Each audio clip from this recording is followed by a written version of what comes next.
5 महीने होने आए, हत्याकांड मचाता कैसा, प्रबल वर्ग ने निम्न वर्ग पर पहले नहीं किया था ऐसा। देख रहा था नवजातक के दाएं कर की नरम हथेली, सोच रहा था इस गरीब ने सूक्ष्म रूप में विपदा झेली। आड़ी तिरछी रेखाओं में हथियारों के ही निशान हैं, खूकरी है, बम है, असी भी हैं, गंडा सा भाला प्रधान है। इस अवतरण में नागार्जुन कवि वर्णन करते हैं कि संत गरीबदास जी उस बालक के हस्तरेखाओं को देख करके अपनी भविष्यवाणी से दोनों बुजुर्गों को परिचित कराते हैं। इसमें कवि ने हरिजनों के नरसंहार वाली पूर्व घटना की ओर संकेत कर बाबा संत गरीबदास जी के उस बालक के ज्योतिष शास्त्रीय शारीरिक लक्षणों को जान करके मौन होने का वर्णन किया है। कवि वर्णन करते हुए कहता है कि 5 महीने होने आए, हत्या कांड मचाता कैसा, कि 5 महीने होने को आए, उस समय भयानक हत्याकांड हुआ था। अर्थात 5 महीने पहले हरिजन जाति के 13 लोगों को उच्च वर्ग के लोगों ने जिंदा आग में जला दिया था। उच्च वर्ग के लोगों ने निम्न वर्ग के लोगों के साथ, प्रबल वर्ग ने निम्न वर्ग पर पहले नहीं किया था ऐसा। उच्च वर्ग के लोगों ने निम्न वर्ग के लोगों के साथ ऐसा अमानवीय क्रूर व्यवहार पहले कभी नहीं किया था। ये इतिहास में पहली बार ऐसा हुआ था कि एक साथ 13 लोगों को जिंदा जला दिया गया हो। देख रहा था नवजातक के दाएं कर की नरम हथेली। उस समय वे बाबा संतदास जी उस नवजात बालक के दाएं हाथ की नरम हथेली को देख रहे थे। अर्थात वह उस बालक के दाएं हाथ की हथेली को पकड़ करके जो कोमल थी, उसमें उसके भविष्य के बारे में चिंतन कर रहे थे और सोच रहा था इस गरीब ने सूक्ष्म रूप में विपदा झेली, कि इस बेचारे ने गर्भस्थ रहते हुए भी सूक्ष्म रूप से भयानक विपदा को झेला है। यानी कि बच्चे के गर्भावस्था में स्थित होने से लेकर के ही विपदाएं, समस्याएं उसके साथ प्रारंभ हो गई हैं। उस बालक की हथेली पर आड़ी तिरछी रेखाओं में हथियारों के ही निशान हैं, खुरखरी है, बम है, असी भी है, गंडा सा भाला प्रदान है। उस बालक की हथेली पर जो आड़ी तिरछी रेखाएं हैं, वे मानो उच्च वर्ग के लोगों के द्वारा प्रयुक्त हथियारों के निशान हैं। कोई रेखा खुकरी अर्थात बड़ी छुरी जैसा हथियार, कोई बम, कोई तलवार, कोई गंडा सा, कोई भाला की आकृति वाली जो रेखाएं थी, वह सारी की सारी इस प्रकार से आभासित हो रही थी, प्रतीत हो रही थी, जैसे मानो उच्च वर्ग के लोगों के द्वारा उस बालक के ऊपर जो अत्याचार किए गए थे, जिन हथियारों से उस बालक का शोषण किया गया था, उसको विविधाएं समस्याएं उत्पन्न की गई थी, मानो उन हस्तरेखाओं के रूप में उन्हीं हथियारों के चिन्ह बने हुए हो।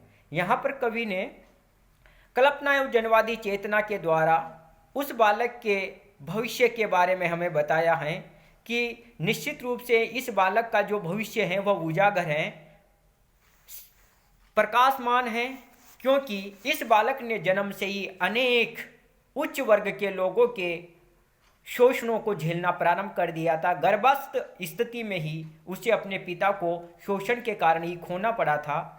कवि आगे कहता है कि दिल ने कहा दलित माओं के सब बच्चे अब बागी होंगे, अग्निपुत्र होंगे वे, अंतिम विप्लव के सहभागी होंगे। दिल ने कहा हरे ये बच्चा सचमुच अवतारी वराह है, इसकी भावी लीलाओं का सारी धरती चरागाह है। दिल ने कहा हरे हम तो बस पिटते आए रोते आए, बकरी के खुर जितना पानी उसमें 100 गोते खाए। दिल ने कहा हरे ये बालक निम्न वर्ग का नायक होगा, नई ऋचाओं का निर्माता, नए वेद का गायक होगा। इस हंस में कवि ने नवजात बालक के भविष्य की ओर संकेत कर बाबा संत दास के द्वारा जो विचार व्यक्त किए गए हैं उनका वर्णन किया है। कवि वर्णन करते हुए कहते कि संत गरीबदास के हृदय में ऐसी आशा एवं विश्वास का भाव उद्वेलित होने लगा कि मानो अब समस्त दलित माताओं के बच्चे बागी होंगे। दिल ने कहा दलित माओं के सब बच्चे अब बागी होंगे, अर्थात शोषण का विरोध करेंगे, सामाजिक क्रांति का सूत्रपात करेंगे, अर्थात उच्च वर्ग की ज्यादतियों का प्रखर विरोध करेंगे। अग्निपुत्र होंगे वे अंतिम विप्लव के सहभागी होंगे। वे सब अर्थात दलित माताओं के जितने भी बच्चे हैं अब वो उच्च वर्ग के लोगों का विरोध करेंगे और सारे के सारे अग्निपुत्र अर्थात तेजस्वी होंगे तथा सामाजिक क्रांति लाने में सहभागी बनेंगे, विप्लव के सहभागी होंगे। जो सामाजिक क्रांति आएगी, समतावादी समाज की स्थापना होगी, उस समाज को समतावादी स्थिति में पहुंचाने के लिए जो सामाजिक क्रांति होगी, उस क्रांति में सारे के सारे बालक अपना सहयोग देंगे।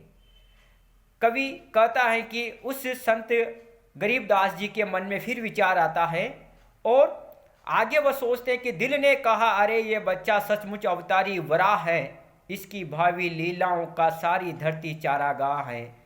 कवि कहता है कि संत महाराज ने निष्कपट भाव से कहा कि ये नवजात बालक सचमुच ही वरा का अवतार हैं, वरा की तरह अपनी भावी लीलाओं से समस्त धरती को अपना कार्य क्षेत्र बनाएगा।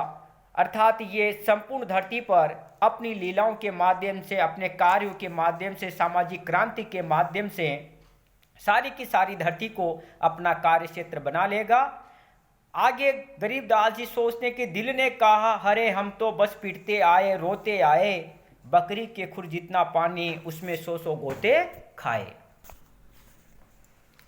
तो इस प्रकार से गरीबदास जी महाराज अपने मन भावों को प्रकट करते हुए कहते हैं कि अब तक दलित वर्ग के लोग उच्च वर्ग वालों के हाथों पीटते रहे हैं, रोते रहे हैं और उनसे शोषित होते रहे हैं। हरे हम तो बस पीटते आए रोते आए, हमारा हमेशा शोषण होता रहा है। बकरी के खुर जितना पानी उसमें सौ सौ गोते खाए, बकरी के खुर के बराबर के गड्ढे के पानी में ही सौ सौ गोते लगाते रहे, अर्थात वे एकदम कम एवं गंदे पानी से अपनी जरूरतों को पूरी करते रहे। अर्थात कम आवश्यक मुख्य जीवन की आवश्यकता वाली जो सुविधाएं थी, उन सुविधाओं में से अत्यल्प सुविधाओं में भी वह अपने जीवन को चलाते रहे। उनके लिए वह सुविधाएं, वह साधन बकरी के खुर के पानी के समान थे। जिस प्रकार से बकरी के खुर में किंचित मात्र पानी शेष बचता है या भराई में आता है, उसी प्रकार से उनके पास सुविधाओं की कमी थी। आगे संत दास जी कहते हैं कि दिल ने कहा अरे ये बालक निम्न वर्ग का नायक होगा, नई ऋचाओं का निर्माता, नए वेद का गायक होगा। लेकिन अब स्थितियां बदलेगी।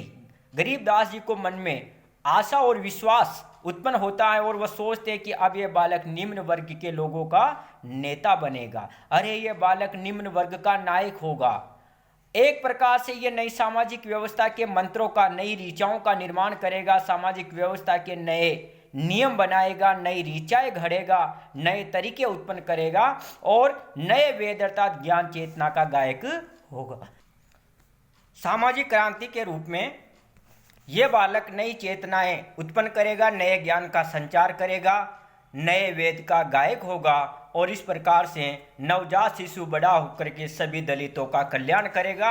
इस भाव को इस अंश में कवि प्रकट करता है और बताता है कि संत गरीबदास जी को मन में यह दृढ़ विश्वास हो जाता है कि निश्चित रूप से ये बालक एक दिन सामाजिक क्रांति का सूत्रधार बनेगा, समाज में एक नई चेतना का संचार करेगा, समाज में एक नए उत्साह, जोश, आशा, विश्वास का संचार करेगा और समाज को एकजुट करके शोषण के खिलाफ आवाज़ उठाएगा, एक नई क्रांति लाएगा और उस क्रांति के सहभागी सारे के सारे दलित वर्ग के लोग, नवजात शिशु, स्त्रियां, महिलाएं, बच्चे, बूढ़े सब उसके सहभागी होंगे और इस संपूर्ण धरती पर एक नए साम्राज्य का, एक नए समाज का निर्माण होगा जहां पर दलितों का शोषण नहीं होगा और सारे के सारे व्यक्ति समाजवादी भावना के अनुरूप रहते हुए समतावादी समाज की स्थापना करेंगे।